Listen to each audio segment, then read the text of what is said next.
चलिए स्टार्ट करते हैं। सो लास्ट क्लास में हमने कुछ क्वेश्चंस किए थे ना, एक्सरसाइज के क्वेश्चंस हुए थे कुछ, कितने 9-10 क्वेश्चन किए थे क्या? लास्ट रेस्पिरेशन वाला क्वेश्चन था क्या कि why is respiration consider to be an exothermic reaction? लिखे थे ये रिएक्शन, ये क्वेश्चन हो गया था। अरे हाँ है ना? देखो जल्दी से, कॉपी है कि नहीं है साथ में भी?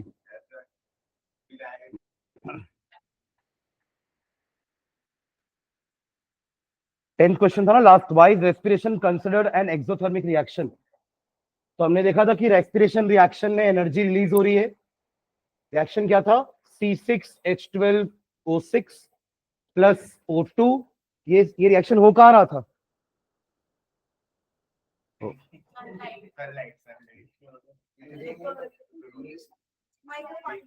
माइटोकॉन्ड्रिया में, सेल के अंदर।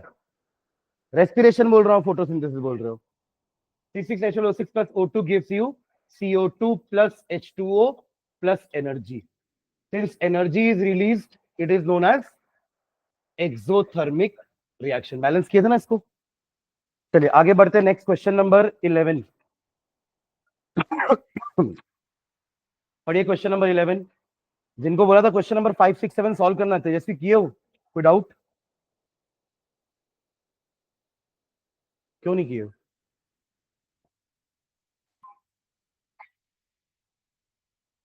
चलिए क्वेश्चन नंबर 11 पढ़िए। Why are decomposition reactions called the opposite of combination reactions? क्योंकि डिकम्पोजिशन में रिएक्टेंट एक है, प्रोडक्ट अनेक है। इसमें रिएक्टेंट अनेक है, प्रोडक्ट एक है, तो उल्टा हुआ ना पूरा। अनेक मतलब मोर देन वन। ठीक है, लिखिए इसका answer. The decomposition reactions are those, the decomposition reaction, ये एक्सरसाइज का क्वेश्चन नंबर 11। जल्दी एक्सरसाइज कंप्लीट करते हैं, फिर अपन पीवाईक्यूज करेंगे। The decomposition reactions are those in which a compound breaks up into a compound breaks up into two or more simpler substances, two or more simpler substances, two or more simpler substances in which a compound breaks up into two or more simpler substances, full stop. On the other hand, दोनों का definition लिख रहे हैं और क्या? On the other hand, combination reactions are those, on the other hand, combination reactions are those,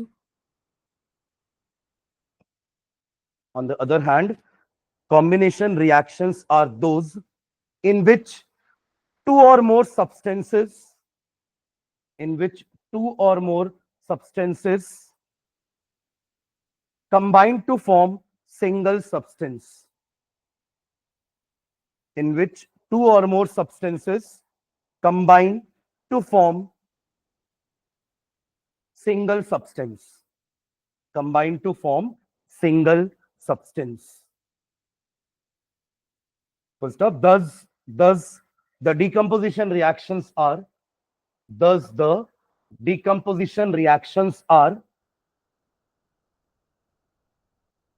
opposite of the combination reactions, are opposite of the combination reactions, are opposite of the combination reactions. Thus decomposition reactions are opposite of combination reactions. Example लिख लो दोनों का, एक एक लिख पाओगे क्या? Calcium carbonate break करो, heat करके क्या क्या बनता है?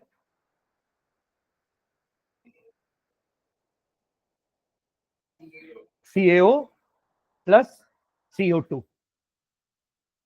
ठीक है, ये ट्रायंगल का मतलब हीटिंग होता है। ठीक है, और एक कॉम्बिनेशन का लिख लो, H2 plus O2 gives H2O।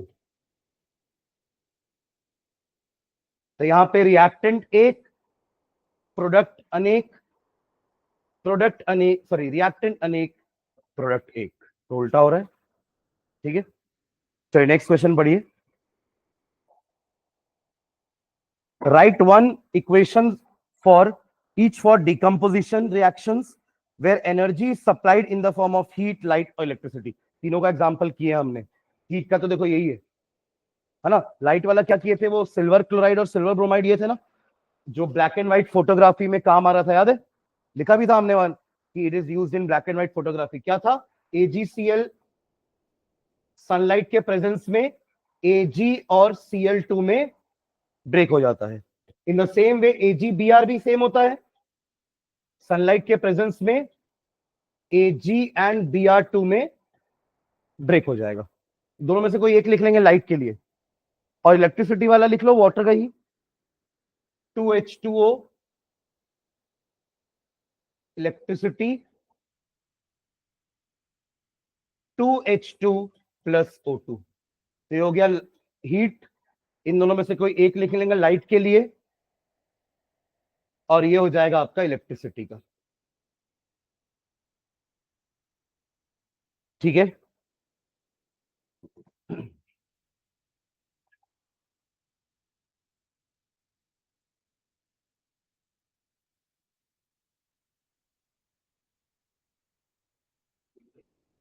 जिनका हो गया नेक्स्ट क्वेश्चन पढ़ेंगे.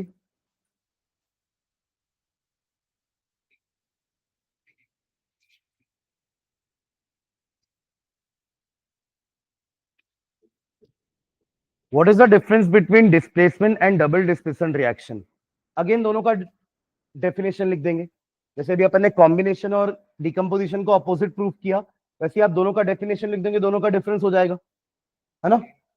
क्या होता है, एक में हमारा सिंगल एलिमेंट है जो कि कंपाउंड से उसी के मेटल को डिस्प्लेस करेगा, है ना. बस ये कंडीशन होनी चाहिए कि जो सिंगल एलिमेंट है वो उस कंपाउंड वाले एलिमेंट से ज्यादा रिएक्टिव होना चाहिए, तभी वो कर पाएगा उसको displace, otherwise no reaction will take place. जैसे कि for example Zn plus CuSO4 में Zn Cu को रिप्लेस कर पाएगा, बट इसका उल्टा रिएक्शन ट्रू नहीं है, इसका उल्टा रिएक्शन होगा ही नहीं. समझ रहे हैं क्या? तो यहाँ पे एक सिंगल एलिमेंट रहेगा, यहाँ पर एक कंपाउंड है. और डबल डिस्प्लेसमेंट में क्या होता है, दोनों ही सॉल्यूशंस होते हैं, दोनों के एक्वा सॉल्यूशन को हम मिक्स करते हैं और पार्टनर एक्सचेंज हो जाता है, आयन एक्सचेंज हो जाता है. इसका कैटायन इसके एनायन के हाथ जाएगा और इसका कैटायन इसके एनायन के हाथ जाएगा. समझ रहे हैं क्या? तो लिखिए इसका डेफिनेशन दोनों का. द केमिकल रिएक्शन इन विच, और एग्जांपल लिख देंगे, the chemical reactions in which the chemical reactions in which one element takes the place of another, one element takes the place of another, one element takes the place of another,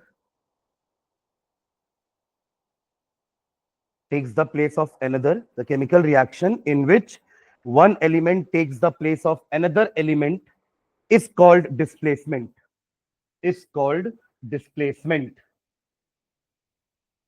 is called displacement. Example यही लिख लो, zinc और copper sulphate वाला. Zinc plus copper sulphate gives you zinc sulphate plus copper, zinc sulphate plus copper.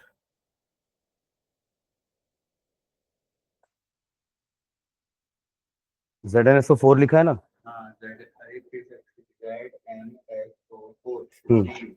ठीक है. चलिए next paragraph में, the chemical reaction in which, the chemical reaction in which, the chemical reaction in which two compounds react to form, वहां दोनों compound होंगे. यही पहचान है डिस्प्लेसमेंट और डबल डिस्प्लेसमेंट को, है ना, ऐसे अपन डिफरेंस कर पाएंगे दोनों को. The chemical reaction in which two compounds react to form two other compounds, two compounds react to form two other compounds by mutual exchange, by mutual exchange, by mutual exchange of atom, by mutual exchange of atoms or group of atoms, by mutual exchange of atoms or group of atoms. और group of atom. Example बताओगे या कोई? बताइए कोई example. बहुत सारे example किए मैंने डबल डिस्प्लेसमेंट के ना। दो टाइप के रिएक्शन देखे थे, प्रेसिपिटेशन एंड न्यूट्रलाइजेशन। हाँ तो किसी में से कोई सा भी एग्जांपल बता दो। HCl plus NaOH। हाँ ये आपका न्यूट्रलाइजेशन रिएक्शन हो गया ना, जिसमें ये हो गया एसिड, ये हो गया बेस, ये दोनों मिला के बनाएंगे एक कंपाउंड, ये दोनों मिला के बनाएंगे दूसरा कंपाउंड। तो NaCl प्लस H2O बैलेंस भी है, ठीक है। अदरवाइज कुछ प्रेसिपिटेशन रिएक्शन याद रखिए, बहुत इंपॉर्टेंट है कुछ रिएक्शन याद रखना। जैसे एक वो लेड वाला रिएक्शन याद रखो, वो आया है एग्जाम में कई बार, येलो पीपीटी वाला। क्या था वो? Ki प्लस PbNO3 का whole twice, lead iodide, sorry potassium iodide and lead nitrate. Reaction होने के बाद लेड जाएगा आयोडाइड के साथ तो बनाएगा PbI2 का येलो कलर का पीपीटी। ये बहुत इंपॉर्टेंट रिएक्शन है, ये क्वेश्चन आते भी है ना एग्जाम में। आज हम देखेंगे कि इसके क्वेश्चन पूछे गए स्पेशली इस रिएक्शन के। सुन रहे हैं क्या? येलो पीपीटी प्लस दूसरा क्या बचेगा? Potassium nitrate KNO3।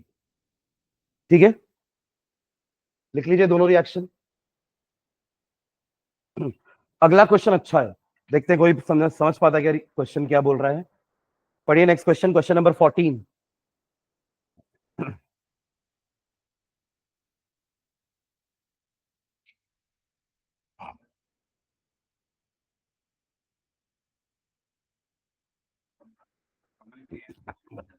पढ़ो पढ़ो, दो बार पढ़ो। रिफाइनिंग का मतलब क्या होता है? हाँ प्योर, प्योर करना, प्योरीफाई करना है ना। हाँ तो अब पढ़ो अच्छे से।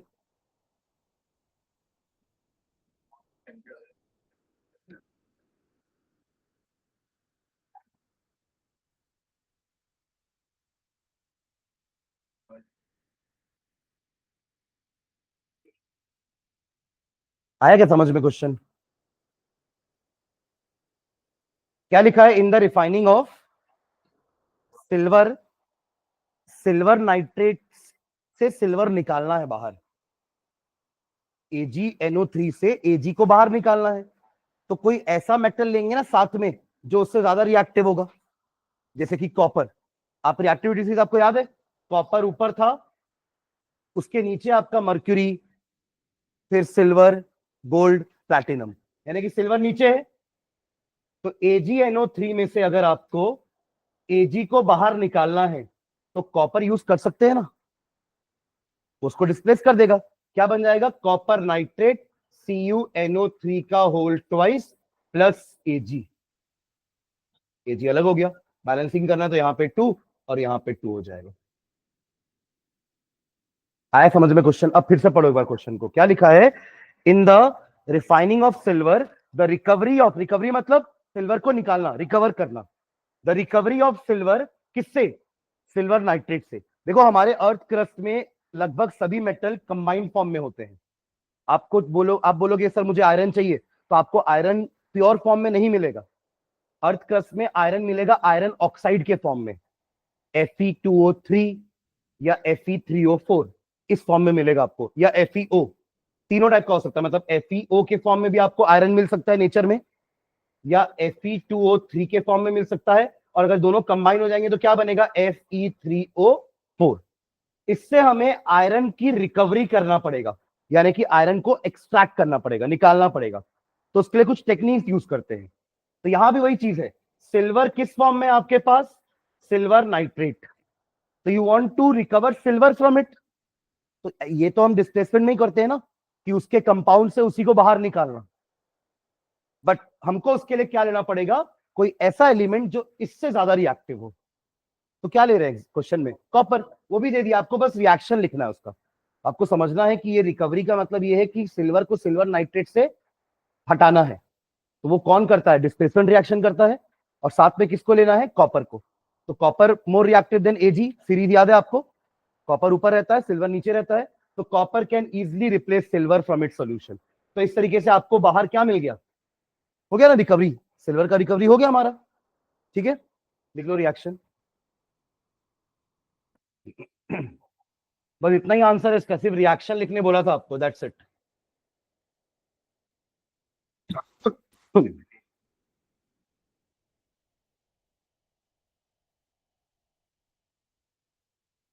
नेक्स्ट क्वेश्चन देखिए, ये समझ गया ना, क्वेश्चन नंबर 14। तो ऐसे डायरेक्ट क्वेश्चन नहीं आएगा ना कि right the reaction between copper and silver nitrate, आपको वही लिखा है, बस थोड़ा सा अलग वे में बोला है वो, कि सिल्वर का रिकवरी करना है।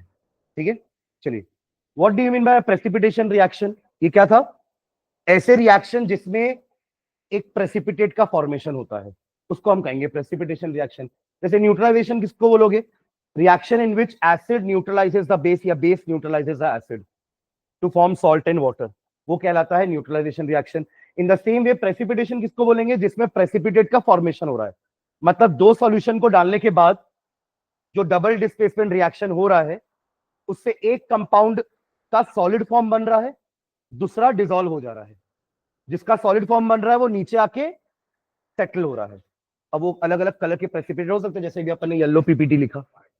ठीक है, देखिए इसका reaction answer, the reaction in which precipitates are produced, the reactions in which precipitates are produced, the reaction in which precipitates are produced are called precipitation reaction, are called precipitation reaction, are called precipitation reaction। Example लिखो, एक example, इसके अलावा लिखते हैं, yellow PPT तो आप example ऊपर लिख चुके हो ना, तो एक और लिखते हैं, लिखो BaCl2, चलो ठीक है, BaCl2 वाले लेते हैं, BaCl2 plus plus AgNO3, AgNO3 silver nitrate. ठीक है, प्रोडक्ट बनाइए, फिर बताता हूं किसका प्रेसिपिटेट बनेगा इसमें। प्रोडक्ट तो बना सकते हैं ना, एक्सचेंज करो रिएक्शन, क्या हो गया? अरे नाइट्रेट को भेजो ना बेरियम के साथ, और बेरियम के साथ जो क्लोरीन है उसको भेजो Ag के साथ। Na कहां से आ गया इसमें भाई, भाई साहब? BaNO3 का होल ट्वाइस AgCl,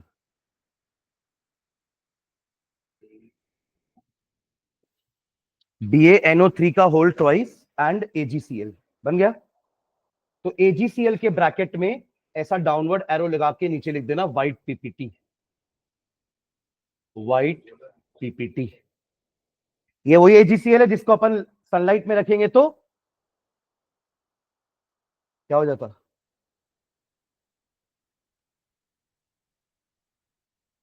सिल्वर मिल जाएगा, क्लोरीन उड़ जाएगा, तो व्हाइट से क्या हो जाएगा? ग्रे। ये अपन लिखे ना इसका तो एग्जांपल, और यहां मैंने कलर भी लिखा था कि AgCl व्हाइट कलर का होगा और ये ग्रे कलर का। मैंने कहा था ना थोड़ा सा रिवाइज करके आना चैप्टर को, ताकि हम क्वेश्चन आंसर करेंगे तो कुछ समझ में आएगा क्या हो रहा है। बिना रिवाइज किए आ गए आप लोग सब।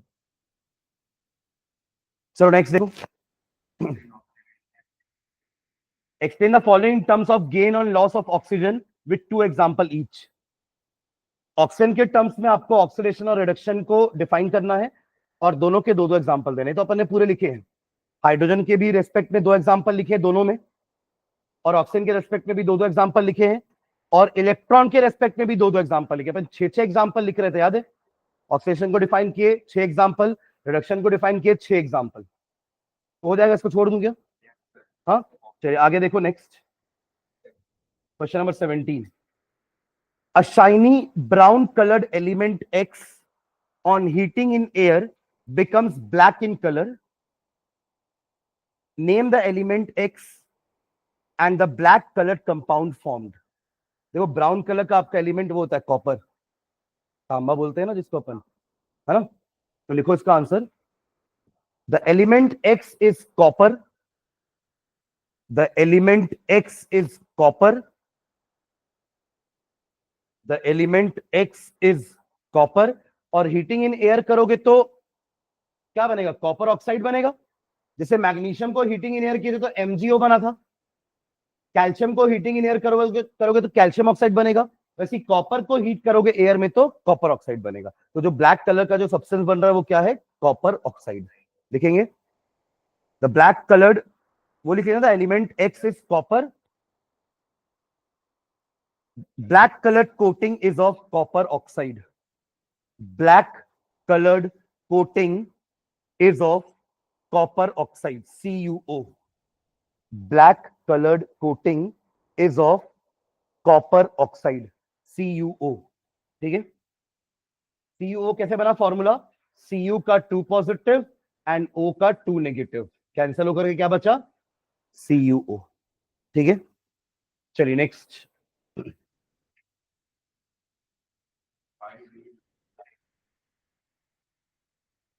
Why do we apply paint on iron articles?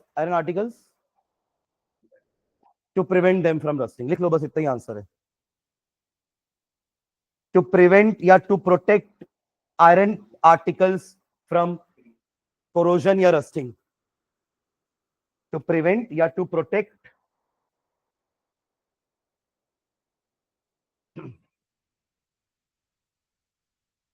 iron particles from rusting. Articles चीजें.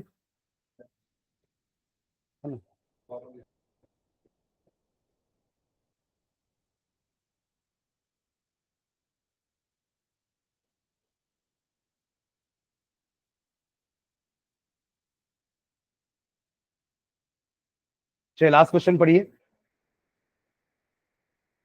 हाँ सेकेंड लास्ट एक्चुअली छोड़ने वाला इसलिए लास्ट बोल रहा था. तो लिखा ना कोरोजन और डेंसिटी, तो लिख चुके अपन दोनों में शॉर्ट नोट, तो वो नहीं लिखवा रहा वापस से, तो लास्ट ही हुआ ना. डेंसिटी मतलब खाना खराब होना. व्हेन ऑयली या fatty food is kept outside, तो उसमें ऑक्सीजन रिएक्ट करेगा, उस फूड को क्या कर देगा? ऑक्सीडाइज. तो उससे उसका टेस्ट, स्मेल और कलर चेंज हो जाएगा. जिसको हम हिंदी में बासी बोलते हैं ना, वही रैंसिड होता है. कोरोजन मेटल का डिटेरियोरेशन, मतलब मेटल का कोरोजन, आयरन का रस्टिंग होना इज अ कोरोजन. तो ऐसे सारे मेटल ऑक्सीजन के साथ रिएक्ट होकर के क्या हो जाते हैं? थोड़े से डल हो जाते हैं. अब आप देखिएगा जब आप घरों में एल्यूमिनियम के नए बर्तन लेके आएंगे या यूटेंसिल्स या जो भी बॉक्सेस लेकर आएंगे, तो वो बहुत शाइन करते हैं शुरू में, है ना. With the course of time oxygen के साथ रिएक्ट कर रहे हैं, तो क्या आप अंदर पैक करके तो रखोगे नहीं, और हमेशा पॉलिथीन में थोड़ा रखोगे. पॉलिथीन निकाल दोगे ना ला करके. दुकान में वो रखता है पॉलिथीन के अंदर ताकि आप खरीदो. वो अगर ऐसे बिना उसके रख देगा तो वो तो वहीं डल दिखना चालू हो जाएगा. तो वो पैक करके रखेगा, आपको बेचते समय मस्त पैक करके दिखाएगा, पर आप तो पैक करके नहीं यूज कर सकते ना उसको, तो आप तो उसको निकालोगे बाहर, तो 2-4 दिन, हफ्ता भर, 10 दिन अच्छा शाइन मारेगा. उससे ऑक्सीजन आसपास का रिएक्ट कर रहा होगा, Al2O3 की लेयर बन जाएगी ऊपर, और थोड़ा सा डल हो जाएगा दिखने में. समझ रहे क्या? तो इसी को कोरोजन बोल रहे हैं हम. जनरली कॉपर के आर्टिकल्स ग्रीनिश हो जाते हैं, तांबा वगैरह, क्योंकि वो कार्बन डाइऑक्साइड और वाटर दोनों का रिएक्ट करते हैं और बना लेते हैं basic copper carbonate. Basic copper carbon का मतलब क्या है? CuOH का होल ट्वाइस CuCO3. ये बेस होता है. बेस का मैंने उस दिन आपको मतलब बताया था ना, बेस में OH होता है. ये बेस हो गया, कॉपर का बेस है ये. जैसे अपन NaOH बनाते हैं, KOH, MgOH का whole twice. In the same way ये आपका हो गया कॉपर का बेस. सुन रहे हैं क्या? और तो ये बेसिक हो गया, और ये हो गया आपका कॉपर कार्बोनेट. ये इसकी एक परत जम जाती है कॉपर के ऊपर, जो ग्रीनिश होती है. समझ रहे हैं क्या? तो इसको अपन नींबू से साफ करेंगे तो साफ हो जाता है. क्यों? क्योंकि नींबू में एसिड है. एसिड इस बेस को क्या कर देगा? न्यूट्रलाइज. समझ रहे क्या? ऐसी कई बार होता है कि सिल्वर के आर्टिकल्स उसमें ब्लैक कोटिंग चढ़ जाती है. हालांकि बहुत देर से होता है वो, क्योंकि हम सिल्वर की ज्वेलरी पहनते हैं ना, वो इतनी जल्दी काली नहीं पड़ती. बहुत समय के बाद सिल्वर की ज्वेलरी काली पड़नी चालू हो जाती है. वो भी क्या कर रहा है? वो एयर के सल्फर के साथ रिएक्ट करता है और बना देता है silver sulphide, Ag2S, black colour का. जनरली उसको क्लीन करते हैं अपन टूथपेस्ट से. उससे अगर आप अपने सिल्वर आर्टिकल्स को ब्रश कर दोगे ना, तो ये ब्लैक कलर की इंप्योरिटी रिमूव हो जाएगी, क्योंकि ये है एसिडिक इंप्योरिटी और आपके पेस्ट में है बेस. तो बेस एसिड को न्यूट्रलाइज कर देगा. जैसे यहाँ के बेस को हमारा नींबू न्यूट्रलाइज कर रहा था, क्योंकि नींबू खट्टा है. खट्टा मतलब एसिड, नमकीन मतलब बेस. सोर एंड बिटर बोलते थे ना, आप लोग तो एसिड बेस पढ़े हो ना थोड़ा सा, तो कि acids are sour in taste whereas bases are bitter in taste. ठीक है, खट्टा कड़वा। चलो नेक्स्ट क्वेश्चन में आइए, last question. Oil and fat containing food items are flushed with nitrogen. ये वही है रेंसिडिटी का प्रोटेक्शन, मतलब ये दोनों क्वेश्चन किसके हैं, रेंसिडिटी और कोरोजन के प्रोटेक्शन ही थे। आयरन आर्टिकल्स को पेन क्यों कर रहे हैं, ताकि कोरोजन से बचा सके। और इन फूड्स में नाइट्रोजन क्यों फ्लश कर रहे हैं, क्योंकि नाइट्रोजन एंटीऑक्सीडेंट होता है। हमने लिखा था ना उसमें, हमने दोनों का डेफिनेशन भी लिखा है और दोनों का प्रिवेंशन भी लिखे हैं। तो रेंसिडिटी को कैसे प्रिवेंट कर सकते हैं, by using antioxidants, example nitrogen, या कोई इनर्ट गैस। इनर्ट गैस मतलब जो गैस खुद रिएक्ट नहीं करती। इनर्ट मतलब होता है अनरिएक्टिव, इनर्ट का मीनिंग होता है अनरिएक्टिव, तो वो आपके खाने के साथ रिएक्ट नहीं करेगी एयर। जैसे नियॉन हो गया, आर्गन हो गया, हीलियम हो गया, ये सब अनरिएक्टिव गैस होती हैं। हम तो वो हीलियम के बलून की हवा अंदर भी ले लेते हैं ना, उससे वॉइस मॉड्यूलेट हो जाती है हमारी, तो वो अंदर जा रहा है ना, मतलब मुंह में हीलियम, तो वो रिएक्ट नहीं करता हम अंदर जा करके, समझ रहे हैं। तो वो सब इनर्ट गैसेस होती हैं, जिसमें हमने हीलियम पढ़ा है, नियॉन पढ़ा, आर्गन, ये तीनों इनर्ट गैसेस तो हमने पहले 20 में पढ़ी है। ये तीनों इनर्ट गैस के एग्जाम्पल है। ठीक है, तो चलिए इसका आंसर लिखिए। Oil and fats containing articles are flushed with nitrogen. Oil and fat containing food items are flushed with nitrogen to prevent them from to prevent them from to prevent them from getting oxidized, to prevent them from getting oxidized, to prevent them from getting oxidized. Full stop. This will protect them from becoming rancid. This will protect them from becoming rancid. This will protect them from becoming rancid.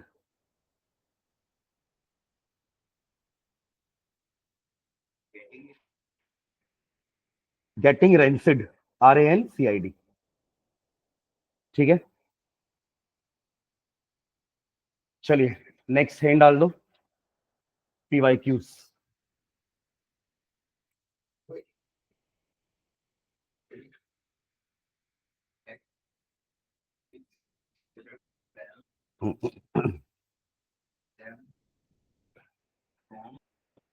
Getting rancid.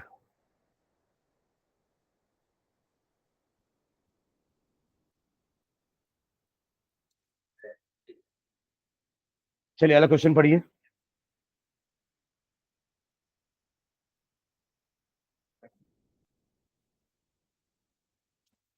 Acid base and salt कहाँ है? हाँ ठीक है, एक बार पढ़ो तो क्या क्या बोल रहा है।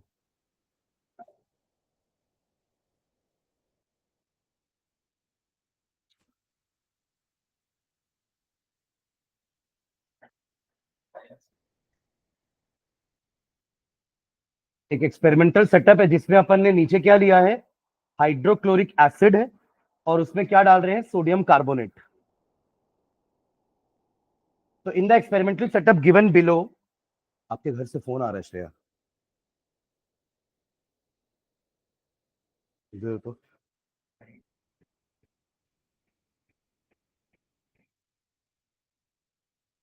हाँ, तो क्या बोल रहा है, एक गैस बन रही है, a gas is produced in the reaction in the solution X, the X first turns milky and then colorless। ये है एसिड बेस का क्वेश्चन, बट हमने ये पढ़ा है। क्या था ये, कौन सी गैस है जो मिल्की कर देती है? अपन ने लिखा है रिएक्शन, वो व्हाइट वॉश वाला, कार्बन डाइऑक्साइड गैस है ना, जो जिसको अपन लाइम वाटर से पास कराते हैं, तो it turns lime water milky. और उसके बाद अगर अपन कंटिन्यूअसली और CO2 देते रहेंगे तो उसका मिल्कीनेस डिसअपियर हो जाएगा। मिला रिएक्शन? मैंने वहां पे आपको 3 रिएक्शन लिखवाया था, याद करिए एक बार। पहला रिएक्शन था कि लाइम वाटर बनेगा कैसे, सुनो इधर।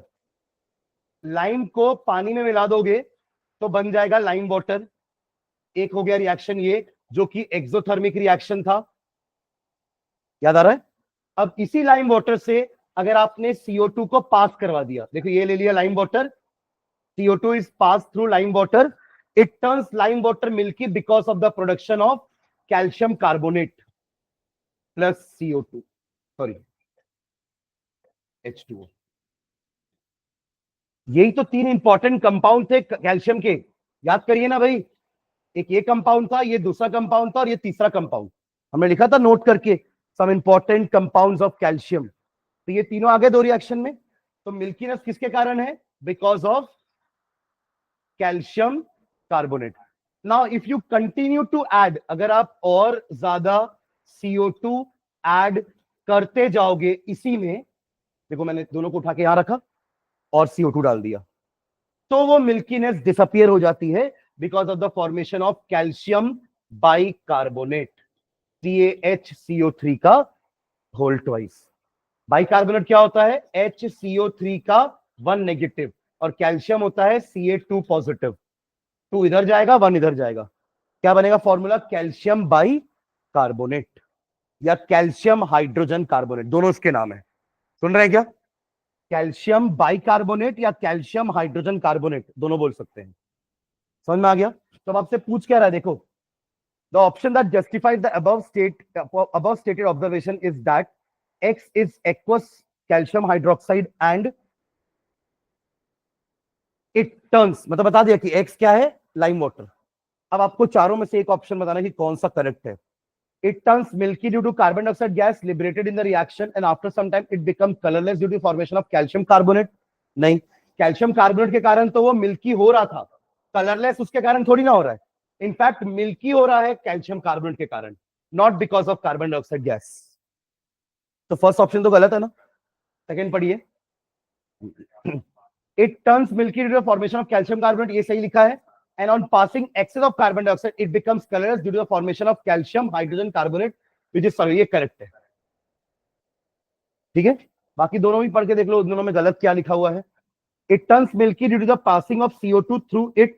It turns colorless as on further passing CO2 solution. Sodium नहीं, कैल्शियम। समझ गए क्या? सोडियम कहां से आ गया रिएक्शन में? सोडियम तो था ही नहीं कहीं। और last, CO2 liberated during the reaction turns lime water milky due to the formation of calcium hydrogen carbonate, ये गलत लिखा हुआ है, due to the formation of calcium carbonate। समझ रहे हैं क्या? ठीक है, चलो आगे बढ़ते हैं। ये हो गया, लिखना मत, मैं ये वाला शेयर करूंगा आप लोग के साथ, ठीक है? चलो ये वाला पढ़ो।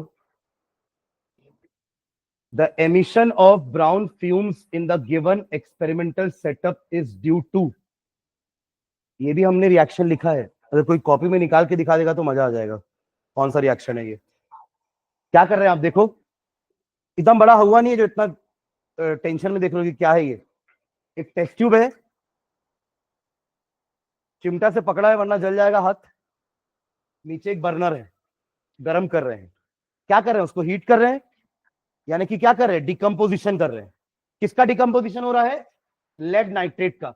ये रिएक्शन आपने कॉपी में लिखा हुआ है, देखो एक बार, मिला? वहां लिखे हैं ब्राउन गैस। किसके नीचे लिखे हो ब्राउन गैस? NO2 के नीचे। मिला? अरे हाँ या ना तो बोलो, मिला तो हाँ बोलो, नहीं मिला तो ना बोलो। मिल गया? कहां मिला, कहां पर लिखा हुआ? ये डिकम्पोजिशन में ही, हीट वाले में लिखा होगा। डिकम्पोजिशन 3 टाइप का पड़े ना, by heat, by light, bye electricity. तो उसमें अपन ने PbNO3 का रिएक्शन लिखा हुआ है। वो रिएक्शन इसलिए इंपॉर्टेंट है क्योंकि उसमें कलरफुल गैस निकल रही है ब्राउन कलर की, दैट इज वाई वो रिएक्शन इंपॉर्टेंट है। क्यों वो पोटेशियम आयोडाइड वाला रिएक्शन इंपॉर्टेंट है? क्योंकि उसमें येलो कलर का PPT बन रहा है। तो ऐसे रिएक्शंस इंपॉर्टेंट होते हैं जिसमें कुछ, हाँ, कुछ कलर टाइप का कुछ बन रहा है या कुछ गैस बन रही है, वो मिल्कीनेस आया, ये सब रिएक्शन इंपॉर्टेंट होते हैं। समझ रहे हैं क्या? जिसमें कुछ आप ऑब्जर्व कर रहे हो, ये सब ऑब्जर्वेशन है हमारी, कि आप देखते देखते अरे ब्राउन कलर कहां से आने लगे, तो ये ऑब्जर्वेशन हुआ ना। तो आप लोग अभी 11th-12th में जाओगे तो आप लोग एक्सपेरिमेंट भी करोगे इन टाइप के, तो वहां पे अपने ऑब्जर्वेशन में लिखोगे कि हाँ दिस गैस वाज प्रोड्यूस्ड, इस टाइप का। कार्बन डाइऑक्साइड जब भी बनता है ना तो ऐसे बबल बबल बाहर आता है, उसको अपन एफरवेसेंस बोलते हैं। वो तो आपने वहां भी देखा होगा ना, कोल्ड ड्रिंक की बोतल को शेक करके खोल दो, पूरा पूरा बाहर आता है कि नहीं, तो वो क्या है, वो एफरवेसेंस कहलाता है। क्या कहलाता है? एफरवेसेंस। वो ऑब्जर्वेशन है हमारा कि कोल्ड ड्रिंक की बोतल तो ऐसी थी, खोलने पर क्या हुआ, व्हाट डू यू ऑब्जर्व, वो बबल्स ऊपर आ गए। ठीक है, हाँ चलो, तो बताओ इसका आंसर क्या होगा फिर? Thermal decomposition of lead nitrate which produces brown fumes of nitrogen dioxide. सही है पहला वाला, है ना? ब्राउन फ्यूम्स किसके निकल रहे हैं? नाइट्रोजन डाइऑक्साइड के। बाकी बाकी में क्या लिखा है देख लो, लेड ऑक्साइड नहीं, लेड ऑक्साइड बनता जरूर है, बट ब्राउन फ्यूम किसके हैं? नाइट्रोजन डाइऑक्साइड के। आपने लिखा है ना ब्राउन कलर की, नहीं लिखे हो? किसके नीचे लिखे हो? NO2 के नीचे लिखा है ना, पीबीओ के नीचे तो नहीं लिखे हो? हाँ। बाकी oxidation of lead nitrate forming lead oxide and nitrogen dioxide, oxidation of lead nitrate, oxidation तो है नहीं, है डिकम्पोजिशन है। ठीक है, क्लियर है? चलो नेक्स्ट। अच्छा, आंसर टिक भी कर देते ना, इसका आंसर कौन सा होगा? Option A. और इसमें अपन टिक किए थे क्या? हाँ, ये ऑप्शन बी। ठीक है,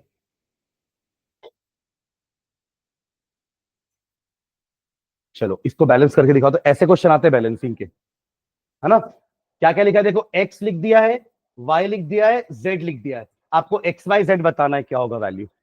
करिए बैलेंस।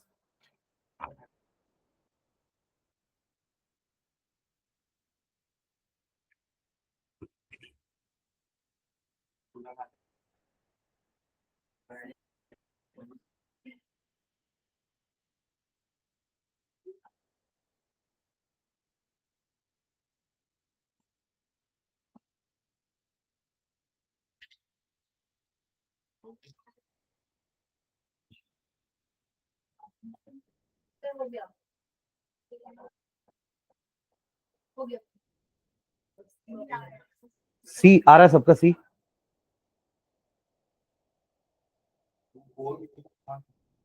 हम्म,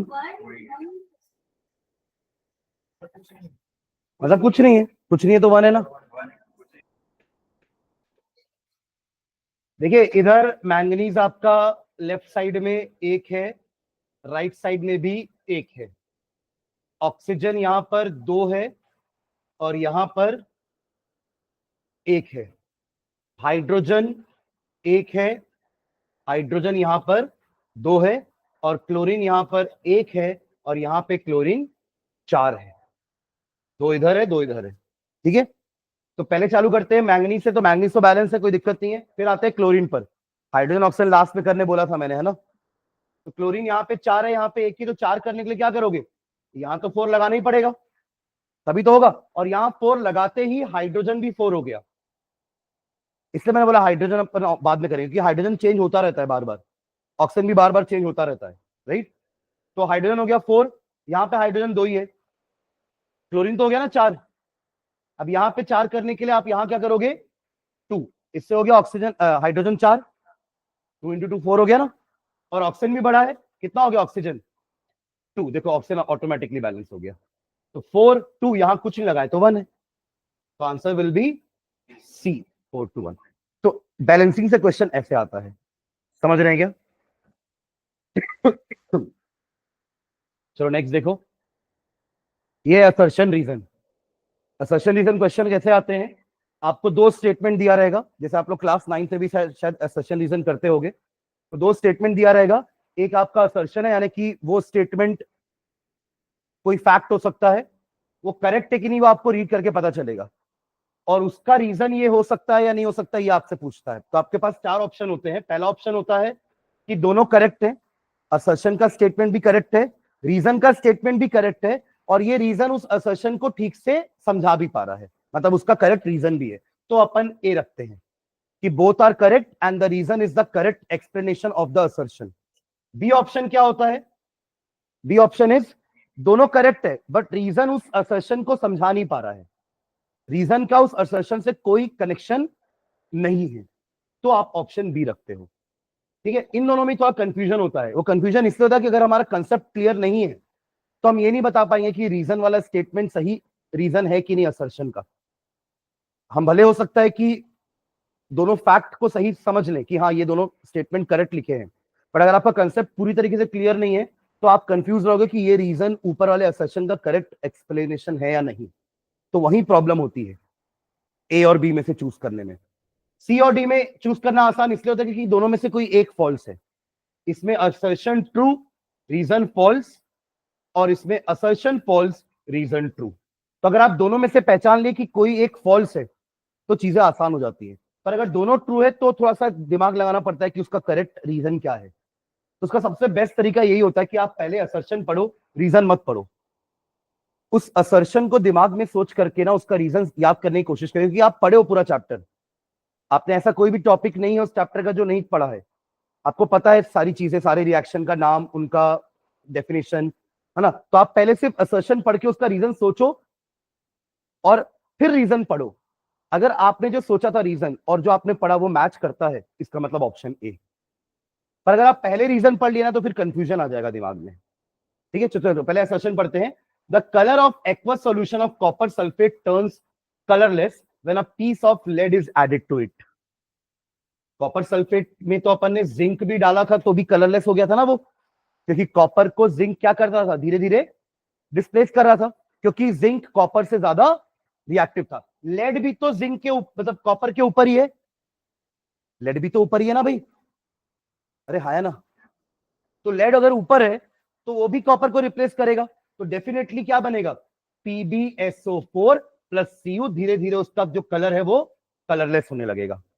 तो असर्शन तो करेक्ट लिखा है। और रीजन हमने अभी बोल भी दिया, क्या रीजन है इसका, कि लेड कॉपर से ज्यादा रिएक्टिव है इसलिए ऐसा हो पा रहा है। तो अब रीजन पढ़ के देखते हैं। Lead is more reactive than copper and hence displaces copper from its salt solution.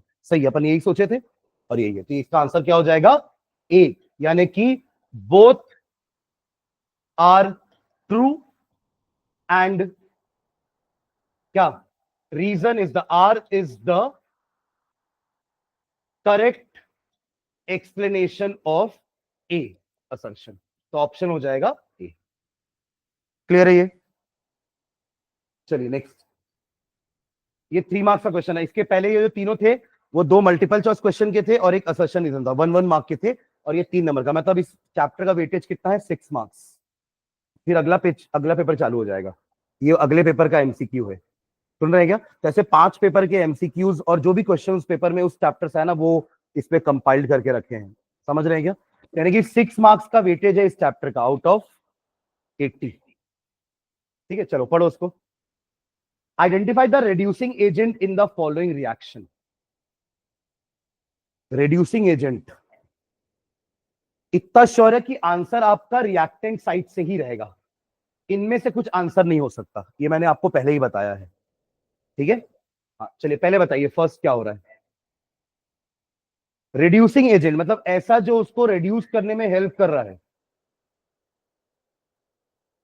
अब देखिए ना, ये O2 में H ऐड हुआ है, करेक्ट, यानी कि O2 का रिडक्शन हुआ है। O2 का रिडक्शन हुआ ना, यहां हमारा क्वेश्चन सॉल्व हो गया। अगर इसका रिडक्शन हुआ है तो ये ऑक्सीडाइजिंग एजेंट, और इसने ही तो अपना H दिया ना, इसको H कहां से मिलता, नहीं तो ये हो गया इसका रिड्यूसिंग एजेंट। तो फर्स्ट वाले का आंसर क्या है, NH3 is the reducing agent. Clear है ये, कोई डाउट, आगे बढ़े, पढ़िए सेकेंड क्वेश्चन। देखो F2 से HF बना, F2 यहां अकेला था ना, यहां H के साथ आ गया, तो F2 को H किसने दिया, तो रिड्यूसिंग एजेंट कौन हुआ, H2O। थर्ड, Fe2O3 से O निकला तो Fe बना, रिमूवल ऑफ ऑक्सीजन भी तो रिडक्शन ही है। O किसने ले लिया उससे, CO ने, तो यहां कौन है रिड्यूसिंग एजेंट, CO। क्लियर है ये वाला क्वेश्चन लिख लेना है ना अभी ये लास्ट होने के बाद। और लास्ट वाला बता दो,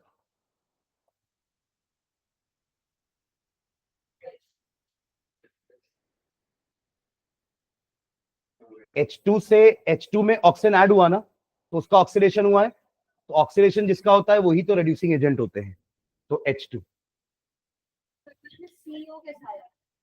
CO ने तो ही तो इससे O लिया ना, तब तो आयरन अकेला हो गया।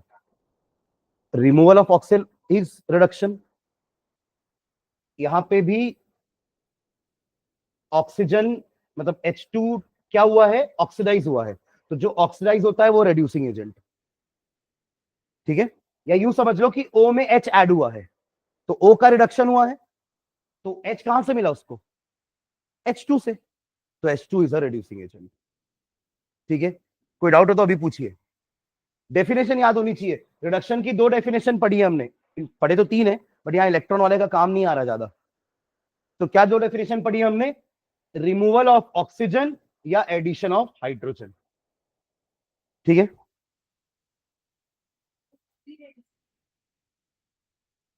जो क्या लेता है,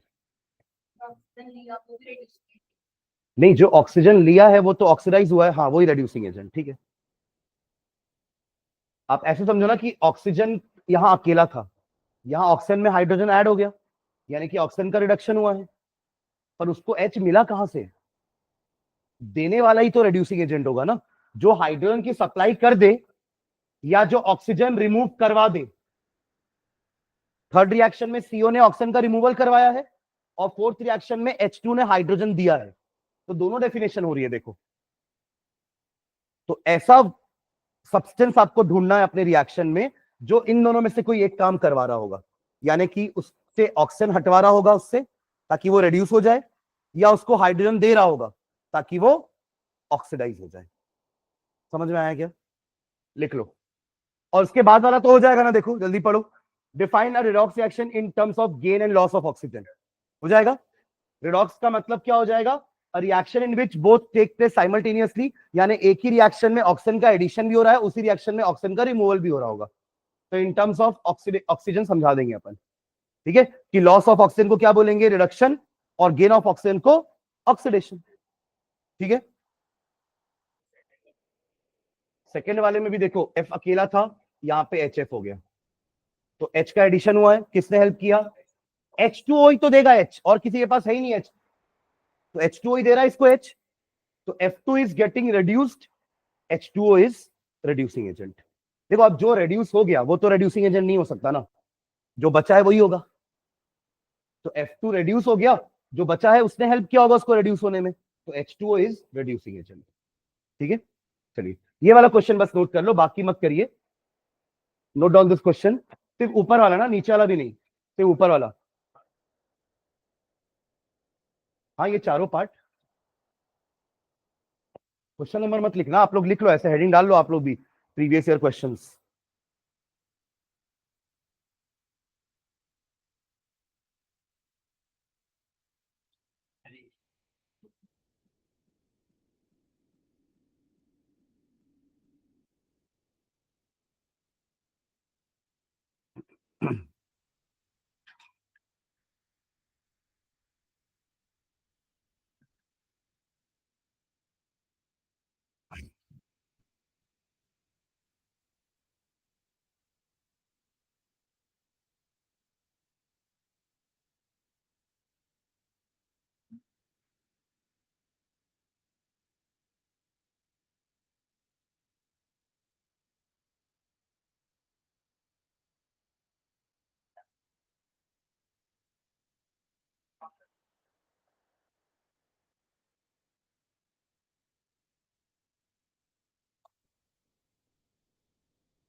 डन,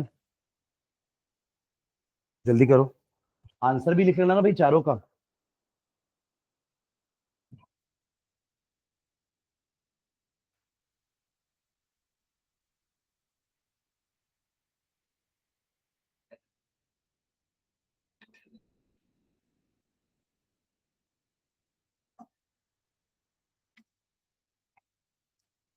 डन, आगे बढ़े।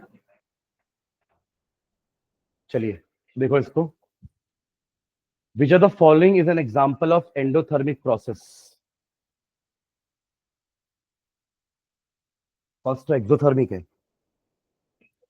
एंडो मतलब हीट एब्जॉर्ब होनी चाहिए, हीट रिलीज या किसी भी टाइप का एनर्जी का रिलीज नहीं होना चाहिए। ये तो वो चूना वाली तो रिएक्शन है जिसमें प्लस हीट करके लिखते, तो ये तो एक्सो है, ठीक है। और दूसरा वाला देखो, decomposition of vegetable matter into compost, ये इसका क्या मीनिंग होता है?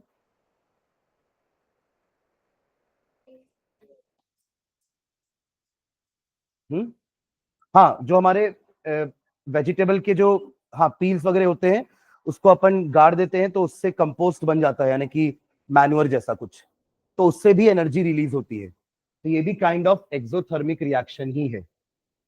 ठीक है,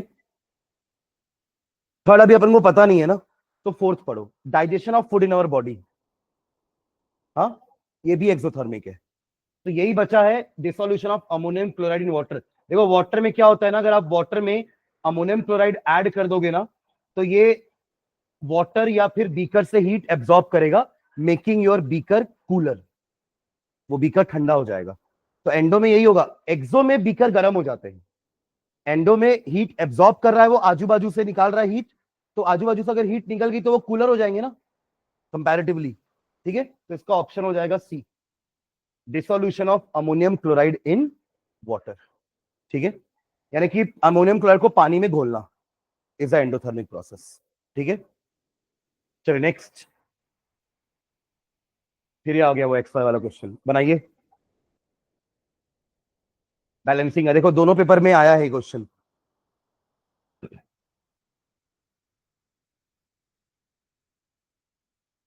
वहां लेड राइट साइड में 2 है ना, वहां एक ही है, तो 2 करेंगे उसको। और नाइट्रोजन कितना हो जाएगा वहां 2 लगाने पर? 4, तो इधर 4 लगाना पड़ेगा, बस बाकी तो बैलेंस हो जाएगा ना। तो ऑप्शन ए होगा, करके देखो, करके देखो, ऐसे हवा में नहीं।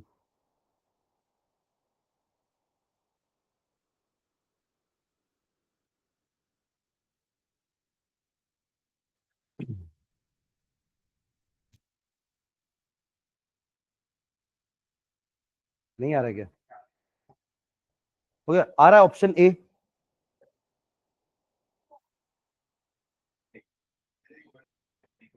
अगर आप इधर 2 ही लगाओगे तो नाइट्रोजन तो 2 ही होगा ना, क्योंकि यहाँ पे नाइट्रोजन 4 हो चुका है। नहीं, अनन्या समझ में आ रहा है? PbNO3 का होल ट्वाइस जब आप हीट कर रहे हो तो मिल रहा है 2 PbO plus, sorry, PbO plus NO2 plus O2। चले, पहला काम, नंबर ऑफ एटम्स काउंट करके लिखना, लेड 1 है, यहां पे भी लेड 1 है, नाइट्रोजन यहां पर 2 है क्योंकि बाहर ब्रैकेट में 2 लिखा हुआ है, और यहां पे नाइट्रोजन एक ही है। ऑक्सीजन यहाँ पे कितने हैं? 3 × 2 6। आप 2 बार PbNO3 को ऐसे लिख के देख लो, पीबी है और NO3 2 बार है, तो टोटल 6 हो गया ना, 3 + 3 6, तो 6। और यहां पर कितना है देखो, 1 2 3 4 5, तो ऑक्सीजन यहां पे कितने हैं? 5। तो ऑक्सीजन को लास्ट में बैलेंस करेंगे, पहले लेड और नाइट्रोजन को। तो लेड तो बैलेंस है, यहाँ एक है और यहाँ पे भी एक ही है ना, हालांकि यहाँ पे ऑलरेडी 2 लिखा हुआ था ना। हाँ, तो ये तो 2 ले लेते हैं ना, ये तो लिखा हुआ है ना क्वेश्चन में पहले से, तो यहाँ पे 2 है एक्चुअली में। ठीक है, अब यहाँ पे 2 करने के लिए आपको क्या करना पड़ेगा? यहाँ पे 2 लगाना पड़ेगा, हाँ है ना। तो ये हो गया 2, पर ये 2 सिर्फ पीबी के लिए थोड़ी ना है, NO3 का ट्वाइस के लिए भी तो है वो 2। तो अब नाइट्रोजन कितना बढ़ के हो चुका है? पहले 2 था, अब ये 2 × 2 कितना हो गया? 4। और ऑक्सीजन कितना हो गया? 6 × 2 12। ठीक है, अब यहां आते हैं, लेड टू बैलेंस, नाइट्रोजन 4 है और यहां पे एक ही है, तो यहां पे 4 लगाऊंगा तो ये भी कितना हो जाएगा? 4। और ये 4 लगाते साथ ऑक्सीजन भी बढ़ गया, कितना हो गया? 2 और 8, 6 नहीं है वो, 4 + 2 नहीं करना है, 4 × 2 करना है। तभी तो आपको अलग अलग लिख के दिखाया ना कि नाइट्रोजन डाइऑक्साइड 4 है, आप 4 लिख करके देखो ना, आपको 8 दिखेंगे, दिख रहे हैं 8, 2 4 6 8। इसलिए हमेशा इसको मल्टीप्लाई करना। देखो यहां भी मैं मल्टीप्लाई किया हूं, 3 × 2 6, 6 × 2 12, तो यहां भी मल्टीप्लाई होगा, 2 × 4 8, 8 + 2 10, 10 और 2 12, हो गया बैलेंस। यहां क्या आया? 4, y की जगह 4 आया है और x की जगह 2 आया है, तो ऑप्शन ए। क्लियर है ये? इसलिए बोला था 5 6 7 इक्वेशन को ट्राई करना, वो ट्राई करते थोड़ा प्रैक्टिस होता बैलेंसिंग करने का, उसको बना के लेके आना है, मैं नेक्स्ट क्लास में देखूंगा। क्वेश्चन नंबर 5 6 7 फ्रॉम एक्सरसाइज, बाकी लोग बना चुके हैं कॉपी में, ठीक है, तो उसको बनाओगे तो डाउट आएगा तो पूछना मेरे से नेक्स्ट क्लास में कि सर ये वाला क्वेश्चन नहीं हो रहा है बैलेंस, पर जब तक करोगे नहीं कैसे पता चलेगा। हाँ चलिए नेक्स्ट, ये भी, ये 2 मार्क्स का है ना, जिसमें ये ऑप्शन भी है अपने पास, या तो ये या तो ये। What is observe when aqueous solutions of potassium iodide, देखो कोई क्वेश्चन येलो पीपीटी वाला, KI और PbNO3 are mix together, what is observe, तो क्या ऑब्जर्व किया आपने, येलो कलर का पीपीटी बना, yellow PPT of lead iodide is observe, ये हमारे फर्स्ट पार्ट का आंसर हुआ।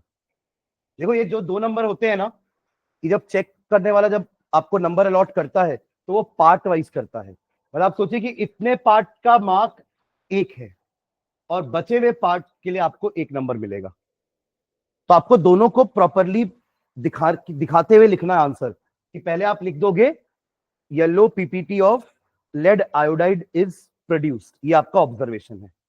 फिर दूसरा पार्ट क्या पूछ रहा है क्वेश्चन का, name the type of reaction and right the chemical equation for the reaction that occur, तो आपको 2 चीजें बतानी है इसमें। हाँ क्या बोलोगे, हाँ प्रेसिपिटेशन भी बोल सकते हैं, but more correct is double displacement, क्योंकि अपन जो 5 नाम पढ़े हैं उसमें डबल डिस्प्लेसमेंट आता है एक, उसके टाइप है आपका प्रेसिपिटेशन एंड न्यूट्रलाइजेशन, तो बेटर है कि आप क्या लिख दो, डबल डिस्प्लेसमेंट रिएक्शन, चाहो तो ब्रैकेट में प्रेसिपिटेशन लिख दो, पर है तो ये double displacement reaction. Am I clear? और फिर इसका रिएक्शन लिख सकते हैं, क्या था इसका रिएक्शन, PbNO3 का whole twice plus KI gives you PbI2 का येलो पीपीटी, यहां लिख भी देना येलो पीपीटी प्लस KNO3, तो this is very important reaction, ठीक है। नेक्स्ट देखो, when copper powder is heated in a watch glass, China dish है ना, अ ब्लैक सब्सटेंस इज फॉर्म्ड, अभी इसका पढ़े थे ना अपन CuO, आपके भी था उसमें, a black colour particle, a black colour element X, black नहीं brown colour, a brown color element X when heated in air produced a black color powder, तो वो क्या था CuO, that was CuO, तो why is this black substance formed, क्योंकि copper react किया oxygen के साथ और बना लिया CuO, this is the reaction। फिर how can this black substance be reverse to its original form, आप ये ब्लैक कलर कैसे हटाओगे, CuO को कैसे ठीक करोगे, कैसे, ऑक्सीजन का रिमूवल मतलब रिडक्शन करेंगे, तो कोई रिड्यूसिंग एजेंट ले लो, तो देखो CuO plus H2 gives you Cu plus H2O, ये रिएक्शन कॉपी में खोजो तो कहीं तो लिखे हैं ये रिएक्शन,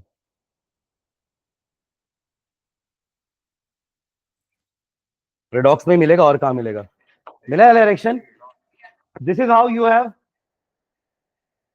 मतलब आपने क्या किया, हाइड्रोजन गैस को कॉपर ऑक्साइड से पास कर दिया, सुन रहे हैं क्या, passing hydrogen gas over copper oxide, तो copper oxide got reduced because hydrogen is a reducing agent, हाँ है ना, अरे इसमें CuO में से O रिमूव हुआ है ना, तो रिडक्शन हुआ है, क्या हुआ इसका, रिडक्शन, किसने हेल्प किया, H2 ने O रिमूव करके हेल्प किया, H2O बन गया, वो खुद ऑक्सीडाइज हो गया ना उस चक्कर में, इसको रिड्यूस करने के चक्कर में खुद क्या हो गया, ऑक्सीडाइज, पर ये तो हो गया ना रिड्यूस, हम तो चाह यही रहे थे कि how you can reverse this to get original form back, ठीक है, तो ये,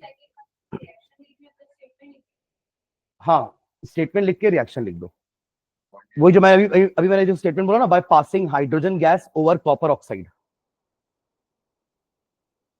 सेकेंड इसमें, इसमें भी वही कि copper reacts with oxygen to give copper oxide and then reaction, ठीक है, तो ये वाला पार्ट लिख लो, ये वाला पार्ट तो हमारे पास है, ये तो लिखे हो ना, 2 3 बार लिख लिया रिएक्शन, ये वाला पार्ट लिख लो, हाँ क्वेश्चन करके लिख लो, when copper powder is heated in a watch glass a black substance is formed, दोनों क्वेश्चन लिखो और दोनों का answer.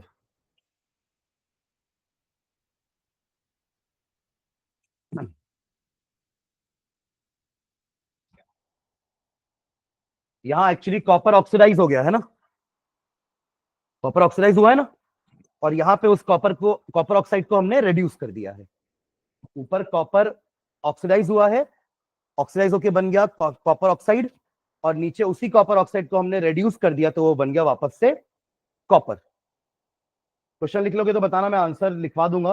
Why is this black substance formed, और उसका नाम पूछा है तो कॉपर ऑक्साइड, नेम इट।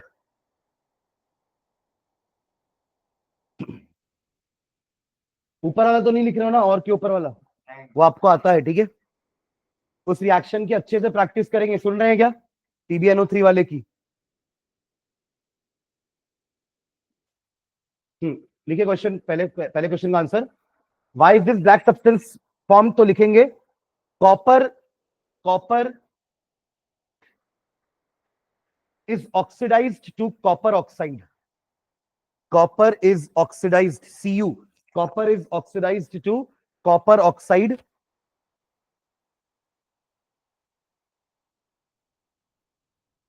ठीक है, ब्रैकेट में CuO लिख लेना, उसका सिंबल, उसका फॉर्मूला, सॉरी, CuO। ठीक है, नेक्स्ट क्वेश्चन लिखो। How can this black substance be reverse to its original form, तो वहां पे अब अपन लिख देंगे by passing hydrogen gas over copper oxide, copper oxide is reduced back to copper, फिर रिएक्शन लिख देना।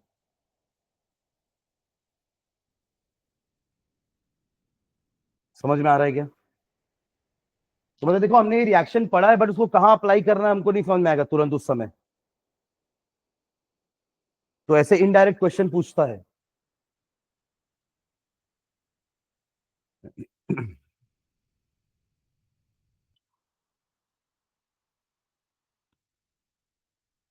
तो ये 2 नंबर का हो गया, इसके पहले 2 और MCQ थे, है ना, तो 2 और 2 4 हो गया, एक क्वेश्चन और होगा फिर इसका। हाँ हाँ, bye passing hydrogen gas over copper oxide, bye passing hydrogen gas over copper oxide, bye passing hydrogen gas over copper oxide,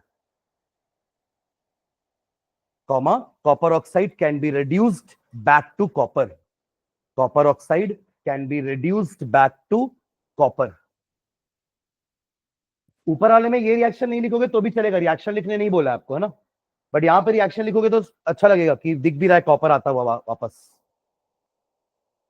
ठीक है, by passing hydrogen gas over copper oxide, copper oxide gets reduced back to copper. ठीक है, चलिए next आगे बढ़े।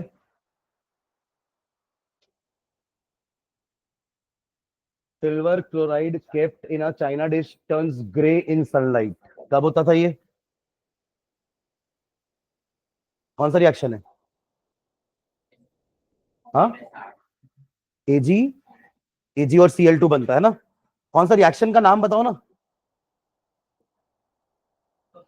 Decomposition by what, by light. Decomposition by heat था, decomposition by light है, decomposition bye electricity, ये कौन सा डिकम्पोजिशन बाय लाइट। ठीक है, right the colour of silver chloride when it was kept in the Chinese, जब तक वो सिल्वर क्लोराइड था उसका कलर क्या था, white.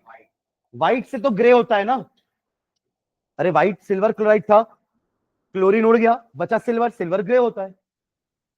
Name the type of chemical reaction taking place and right the chemical equation for the reaction, तो reaction का नाम क्या है, decomposition reaction, decomposition reaction, and right the chemical equation, तो वो क्या हो जाएगा, AgCl गिव्स, यहां लिख देना सनलाइट, Ag प्लस Cl2, ये व्हाइट और ये ग्रे। ठीक है,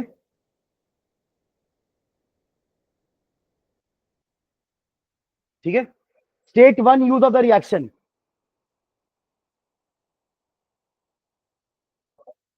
ब्लैक एंड व्हाइट फोटोग्राफी क्या होता है, ब्लैक एंड व्हाइट, अरे इस रिएक्शन का एप्लीकेशन पूछ रहा है, इसका अपन ने एक और पढ़ा था ना AgBr वाला, तो वो यूज होता है ब्लैक एंड व्हाइट फोटोग्राफी में। तो स्टेट 1 यूज तो क्या लिखेंगे, black and white photography, and name one more chemical, तो वो कौन सा हो जाएगा, AgBr वाला। इसका पहला आंसर क्या होगा, black and white, black and white photography, और उसका दूसरा आंसर क्या होगा? Name one more chemical which can be use for the same purpose, तो AgBr। उसका भी रिएक्शन करके दिखा देना, 2Ag प्लस Br2। ठीक है, लिख लो उसको भी। हाँ,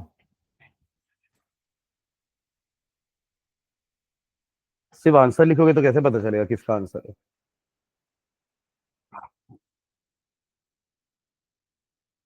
तो इसमें 7 मार्क्स का दिख रहा है ना, 3, इसके पहले 2 और 2 MCQ थे, तो 3 4 5 6 7। हाँ, ये 3 मार्क्स का हो गया ना, ये देखो ना, तीनों का अलग अलग 1 1 1 मार्क्स है।